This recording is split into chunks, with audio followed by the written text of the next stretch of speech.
Assalamualaikum warahmatullahi wabarakatuh.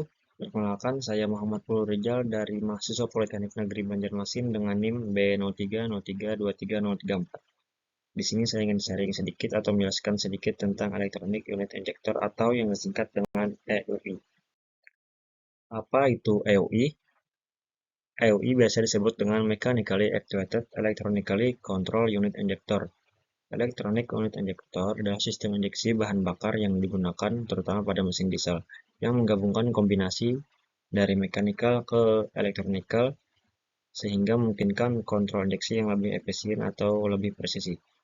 Lalu, penjelasan di samping berikut ialah electronic engine merupakan langkah maju pengembangan mechanical fuel sistem dan terbukti ketangguhan dan kemampuannya. Electronic engine menggunakan injektor di atas masing-masing silinder untuk menginjeksikan bahan bakar, dan ECM untuk mengontrol seberapa banyak bahan bakar yang akan diinjeksikan. Mechanically Actuated Electronic Unit Injector menggunakan mekanisme rocker arm untuk menekan tapet yang dibutuhkan untuk menaikkan tekanan fuel di dalam unit injektor. Rocker arm tersendiri digerakkan secara mekanis oleh camshaft. Lalu, engine yang telah menggunakan sistem EOI ialah termasuk engine 3176, 3196, C12, 3406E, C10, C18, dan 3500B. Selanjutnya, di sini saya ingin menjelaskan fungsi dan komponen yang ada di sistem ini. Yang pertama, ICM. ICM berperan sebagai otak dari sistem atau mengatur injektor mana yang ingin diinjeksikan dan mengatur seberapa banyak jumlah fuel yang ingin diinjeksikan sampai pembakaran terjadi dengan perintah ECM untuk memberikan sinyal kepada solenoid injektor mana yang ingin diaktifkan atau yang tidak diaktifkannya. Lalu ada fuel tank yang berfungsi sebagai menyimpan bahan bakar, primary fuel filter yang berfungsi sebagai penyaring kontaminan pada fuel, fuel transfer pump yang berfungsi sebagai pendorong atau menghisapnya bahan bakar yang bermula dari tank akan lagi kembali ke tank. Selanjutnya ada secondary fuel filter yang berfungsi untuk menyaring kontaminan yang lebih kecil. Setelah itu, fuel akan mengalir ke injektor melalui fuel gallery yang akan siap diinjeksikan. Lalu, sisa penginjeksian tersebut akan menuju ke fuel tank melalui fuel pressure regulator. Kenapa melalui fuel pressure regulator? Karena fungsi fuel pressure regulator menstabilkan tekanan atau menurunkan tekanan agar tekanan tetap terjaga. Selanjutnya kita masuk ke komponen utama injektor. Yang pertama ada cartridge valve, tapet, plunger, barrel, dan nozzle assembly.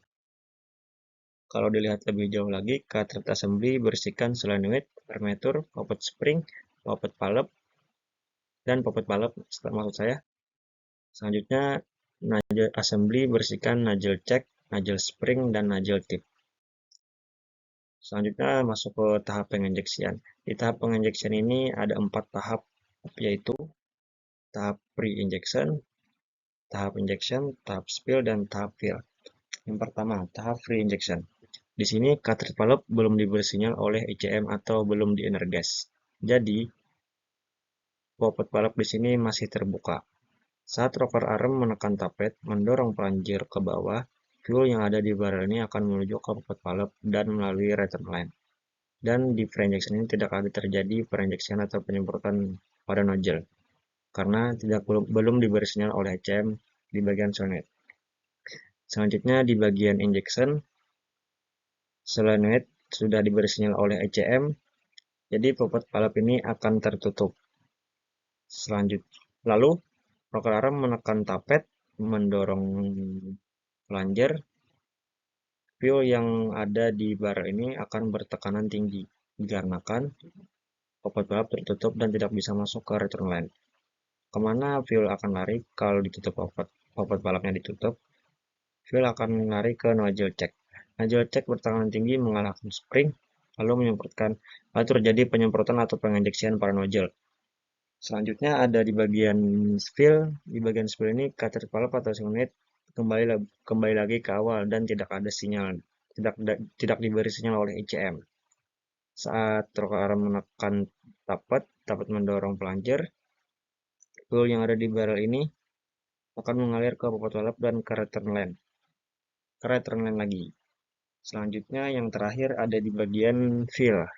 Di bagian fill ini tidak diberi sinyal ECM tidak memberi sinyal kepada solenoid dan tidak ada tekanan dari rok alarm, maka flanger akan naik dan di sini terjadi kevakuman. Lalu fuel yang dari radiator ini akan kembali melalui papat valve dan akan kembali melewati barrel, mengisi barrel ini tersebut. Sebegitu penjelasan dari saya. Apabila ada kekurangan atau kesalahan, mohon dimaafkan. Terima kasih. Wassalamualaikum warahmatullahi wabarakatuh.